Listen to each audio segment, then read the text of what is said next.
দিলে পরিপূর্ণ মানুষ হযরত আদম আলাইহিস সালাম থেকে মানব জাতির সূচনা এই মানব জাতির মধ্যে আল্লাহ তাআলা দিনে ভাগ করেছেন।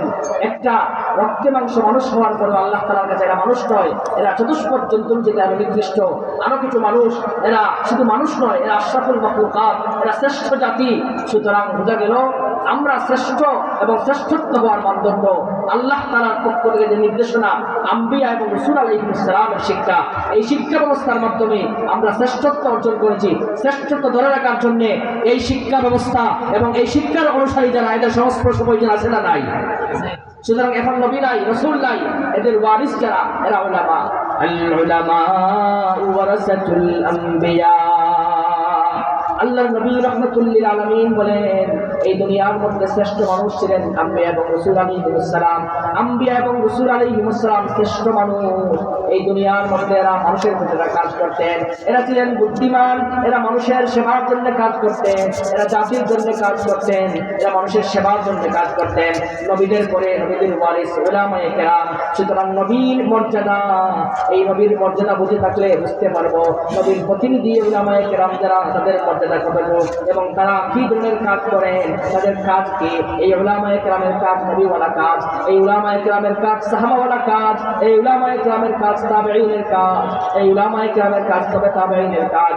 এই উলামায়ে কেরামের দায়িত্ব নবীদের দায়িত্ব যেমন ছিল, উলামায়ে কেরামের দায়িত্ব তেমন। সুতরাং পরবর্তী উম্মত যারা নবী এবং রাসূল থেকে বঞ্চিত, যারা নবী এবং রাসূলের সুহবত পায়নি, এদের সুহবতের প্রয়োজন উলামায়ে কেরামের, নবীর ওয়ারিস যারা।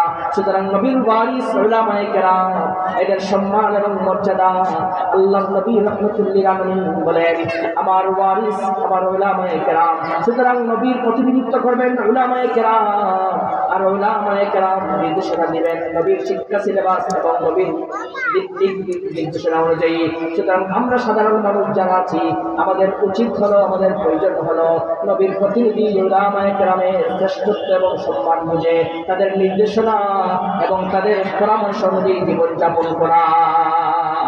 আমরা পারবো তো ইনশাআল্লাহ? আমরা সবসময় উলামায়ে কেরামের সম্মান শ্রদ্ধা মনে করবো।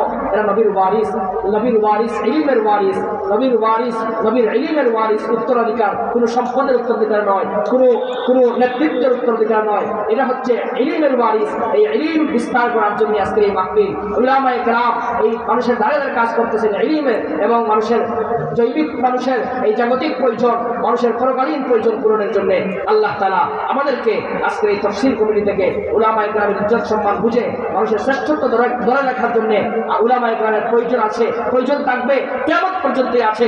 আল্লাহ তাআলা যেন হক্কানি উলামায়ে কেরামের সুহবত, কিতাবুল্লাহ এবং রিজালুল্লাহ দুইটার সুহবতে আমাদেরকে সঠিক দ্বীন বুঝার তৌফিক দান করেন। আমিন। ওয়া আখিরু দাওয়ানা আলহামদুলিল্লাহি রাব্বিল আলামিন। পরবর্তী হযরত উপস্থিত হয়েছেন, গুরুত্বপূর্ণ আলোচনা হবে, আমরা শুনবো। আল্লাহ তাআলা তৌফিক দান করেন। আমিন। ওয়া আখিরু দাওয়ানা আলহামদুলিল্লাহি রাব্বিল আলামিন।